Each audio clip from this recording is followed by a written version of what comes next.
Bismillahirrahmanirrahim. Today's topic of discussion is how to study more in less time. आपके पास exam के लिए relatively कम time है और आपका सिलेबस काफ़ी ज़्यादा रह गया है, लेकिन फिर भी उस कम टाइम में आप कैसे स्टडी कर सकते हो, कैसे आप एग्ज़ाम की तैयारी कर सकते हो, मैं इसी को एक्सप्लेन करने वाला हूँ।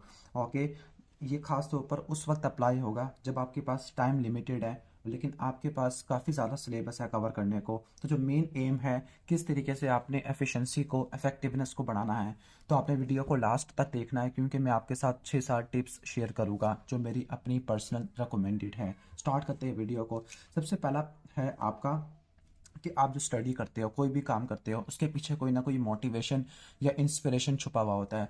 मैं ये बताता रहता हूँ कि जो मोटिवेशन होता है वो थोड़ी देर के लिए काम करता है। वैसे मोटिवेशन दो तरह का होता है। एक एक्सटर्नल मोटिवेशन होता है, कोई बंदा आपको बाहर से मोटिवेट करता है कि पढ़ लो पढ़ लो पढ़ लो। एक इंटरनल मोटिवेशन होता है। मैं दो बातें करता हूँ, एक आपको इंटरनल मोटिवेशन चाहिए और दूसरा आपको इंस्पिरेशन चाहिए, किसी से आपने इंस्पायर होकर करना है। यानी सबसे पहला पॉइंट है कि आप स्टडी ही क्यों कर रहे हैं। स्टडी क्यों कर रहे हैं? क्योंकि आपने एक पार्टिकुलर गोल, ऑब्जेक्टिव, टारगेट सेट किया हुआ है जिसको आपने अचीव करना है। सबसे पहला क्या होगा, आपने क्लियर गोल बनाना है। क्यों? फॉर एग्जाम्पल कि मैंने आगे किस फील्ड में जाना है, उसके लिए मुझे क्या डिमांड करेगा या आगे मैंने फ्यूचर में क्या करना है। सबसे पहले आपका गोल क्लियर होना चाहिए, टारगेट ऑब्जेक्टिव आपका क्लियर होना चाहिए। ठीक हो गया? क्यों? क्योंकि आपका ऑब्जेक्टिव क्लियर होगा तो आप अच्छे तरीके से फोकस कर पाओगे। सही हो गया? और ये जो आपने गोल सेट किया है ये आपको मोटिवेशन देगा और आपको इंस्पिरेशन देगा। सबसे पहला पॉइंट ये हो जाएगा। नंबर 2, आपने गोल सेलेक्ट कर लिया जो आपको इंटरनल मोटिवेशन या इंस्पिरेशन देगा। दूसरा पॉइंट है आपने स्टडी स्केड्यूल क्रिएट करना है। ओके, अब आप मुंह उठा के सुबह उठोगे, ये टॉपिक स्टार्ट करना है, ये टॉपिक स्टार्ट करना है, और आपके दिन ऐसे निकलते रहेंगे। तो सबसे पहले आपने ये देखना है कि आपने किन किन चीज़ों को कवर करना है। तो उसके लिए आपने proper well organise, well structured study schedule बनाना होता है। ठीक हो गया? और मैं आपको यही कहता हूँ कि आप महीने महीनों का स्केड्यूल ना बनाओ, आपसे वीकली बनाओ या मैक्सिमम डेली का बनाओ। वैसे वीकली बना लो और एक हफ्ते का बनाओ और उस पर अप्लाई करके देखो। ठीक हो गया? ओके। और कोशिश ये करना स्केड्यूल के अंदर कि अपने आप पर स्ट्रेस ना दे देना, लाइक सिलेबस बहुत ज़्यादा पड़ा हुआ है, सारा क्या एक ही हफ्ते में कर लूँगा, कभी भी ना करना क्योंकि आप बर्न आउट हो जाओगे, आप शुरू में ही आप गिव अप कर दोगे। तो बैलेंस और इजी स्टडी स्केड्यूल बनाना जो वेल स्ट्रक्चर्ड होना चाहिए। इसके बाद अब आपने स्केड्यूल भी बना लिया, इसके बाद आपने क्या करना है, आपने प्रायोरिटाइज करना होता है। ओके, अपने की मटेरियल को। ओके, अब की मटेरियल को, इस एग्जाम्पल को समझाने के लिए मैं आपको रूल बताता हूँ, वो है 20-80। कि जो आपका 100% सिलेबस है उसमें से 80% चीज़ें वही आती है जो इंपॉर्टेंट चीज़ें होती है, जो पहले आ चुकी हैं या आपके सीनियर को पता है, जो आपके सीनियर के मुताबिक इंपॉर्टेंट होती है। यानी आपने गाइडलाइंस को या पास्ट पेपर को फॉलो करना है, उनको स्टडी करना है, क्योंकि 100% में से 80% चीज़ें पास्ट पेपर में से या गाइडलाइन में से आ जाती है। तो इस 20-80% रूल को आपने फॉलो करना है। जो नई चीज़ें होगी, जो दूसरी एक्स्ट्रा चीज़ें होगी, वो रिमेनिंग 20% में से आएगी। लेकिन जो 80% है, जो मेजर बल्क होता है, वो आपका पुराना या जो इंपॉर्टेंट टॉपिक्स है, पास्ट यूक्यूज है या पास्ट टॉपिक्स है, वहाँ से आता होता है। तो आपने प्रायोरिटाइज करना है की मटीरियल को। ठीक हो गया?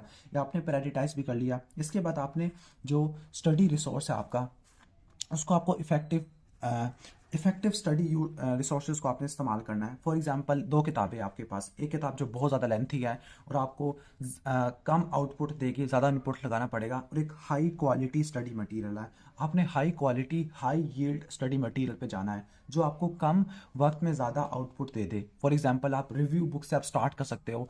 ओके, शॉर्ट बुक आप इस्तेमाल कर सकते हो जो आपको ज़्यादा आउटपुट दे एज कम्पेयर टू इनपुट। ठीक हो गया? आप अच्छी text book, high quality online resources, ये ऐप्स और आप इस्तेमाल कर सकते हो। ठीक हो गया? तो आपने स्टडी रिसोर्सेज को भी आपने देख लिया। इसके बाद नेक्स्ट है आपने पढ़ाई स्टार्ट करनी है। तो पढ़ाई स्टार्ट करने के लिए जो मेन प्रिंसिपल है वो है डिस्ट्रैक्शन। आज का सोशल मीडिया का दौर है, तो आपको डिस्ट्रैक्शन फ्री स्टडी इन्वायरमेंट चाहिए।